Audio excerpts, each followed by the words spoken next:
Oh no.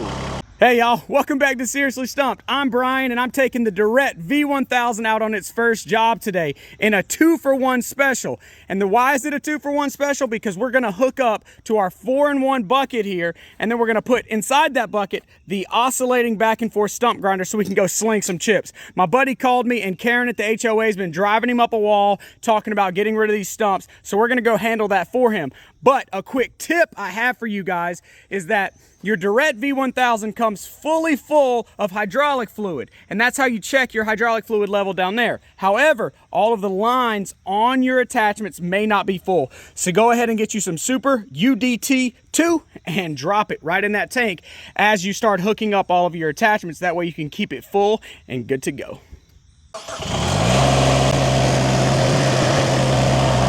All right. Remember, you would just want to make sure your lines are clear of your mounting plate, because the last thing you want to do is pinch your hydraulic lines with your mounting plate.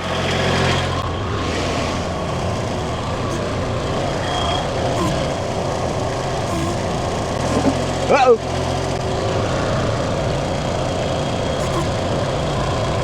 There we go. There we go. Easy as that. Normally I would turn it off right now and go ahead and hook up these lines, but I'm not gonna actually hook this up first. I'm gonna hook that up first. I just want this on my trailer, and this is less to strap down if I got them both hooked up. At least that's my theory.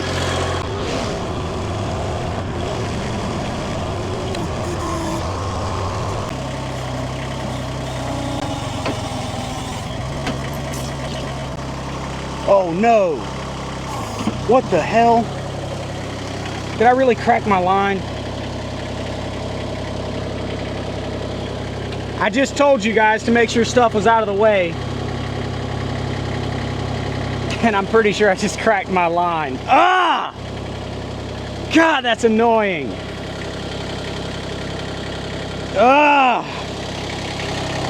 So as always, full transparency, I had my hydraulic lines for my 4-in-1 bucket laying down here, and they got wedged in between the loader arms and the 4-in-1 bucket. As you can see, it's pretty tight here when you tilt the bucket all the way back, but I was not expecting to have to replace hydraulic lines already, so it looks like I got to replace at minimum this one and potentially this one.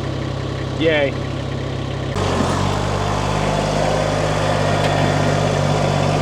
Oh!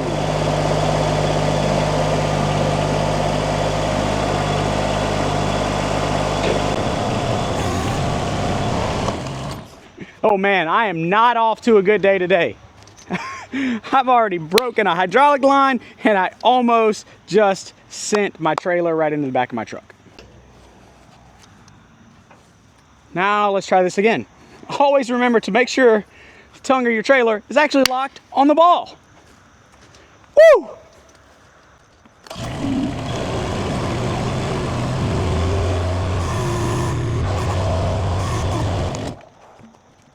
So one of the things I was worried about loading this heavy Derette V1000 in the back of my trailer was my ramp, because it's not really rated for that, and I have now bent that as well. So we are 0 for 3, I think that is. I'm starting to lose count, but you can't beat yourself up. Let's go try to get this job done.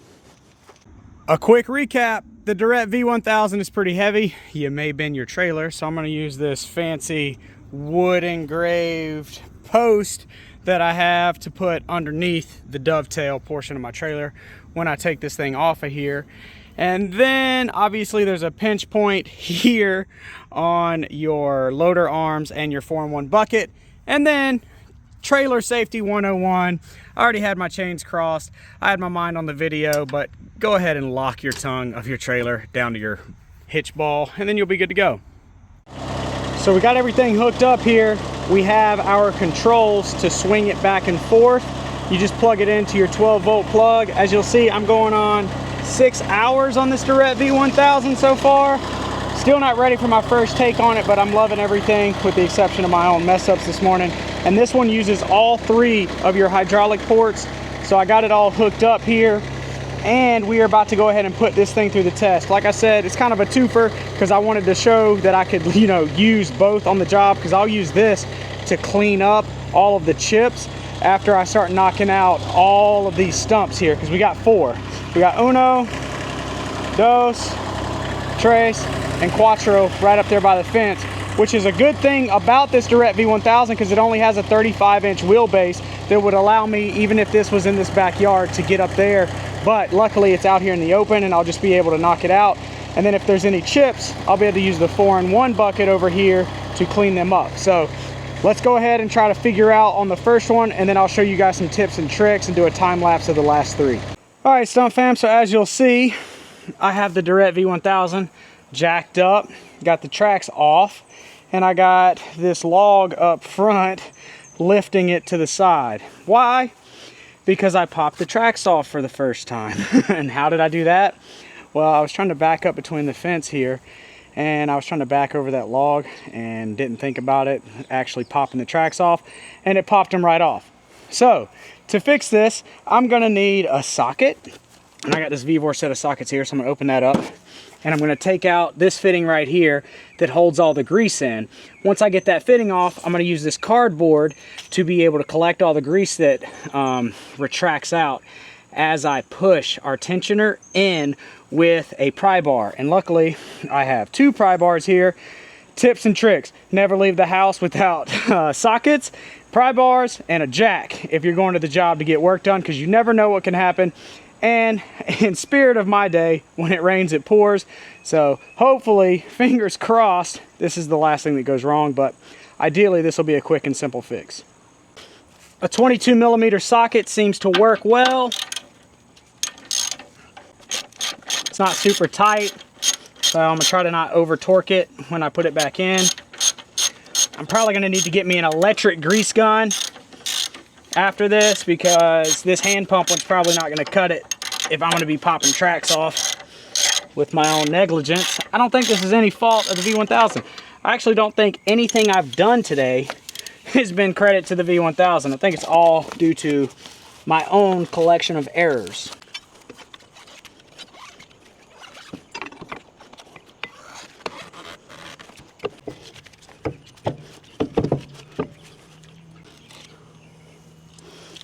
So that's how much grease we lost.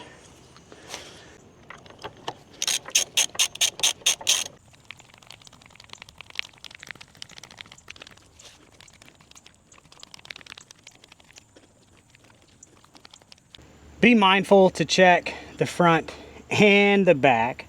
And then if you ever need a reference, remember you have a track on the other side as well. Finally, the moment you guys have been waiting for. We have reached the point where you're done watching me mess up for the day. I've gotten my tracks back installed, and I'm finally trying to figure out how to use this stump grinder. Derette sells this stump grinder with the electric swing, their side-to-side swing version, for $1,390 US. They also have another stump grinder for $870. But this one has the controls that you'll see in a minute, where I'm able to swing it left to right across the stumps. And I will admit, my first thoughts on this thing is that it's a little finicky and definitely takes some getting used to as you're getting accustomed to exactly how this works. And what I'm showing you right now is the hydraulic gauge that you'll need to be monitoring while you're grinding the stumps. And if it jumps up near 200, you're binding your machine down, and I'm about to show you exactly how you get out of that in the video. But once I got the hang of this, I was able to knock all 4 of these stumps out in about 2.5 hours. Alright, so a couple initial thoughts with this thing, and I've got this one pretty much way below grade. I got a little touch up over here, but what I'm finding is that I need to tilt it in the front of the stump and work my way through it like this, instead of trying to drive into it. And if you guys are experienced stump grinders with something like this, I have tons of experience on my rear PTO stump grinder on the back of my turbocharged BX23S, but this is the first time I've used one of these. And my initial thoughts are, it has tremendous amounts of power. Sorry for the misspeak there. But this cable right here, that is what actually controls the back and forth swaying of the arm, is pretty finicky. So you kind of just have to click, click. And then I'm really listening to the engine cadence in my ear, and I'm also monitoring our hydraulic pressure gauge. If this thing jumps up near 200, then you're putting it in a bind, and you need to go ahead and either move forward or lift your arms to raise the stump teeth out of all of the debris down there, because maybe you're biting off more than you can chew.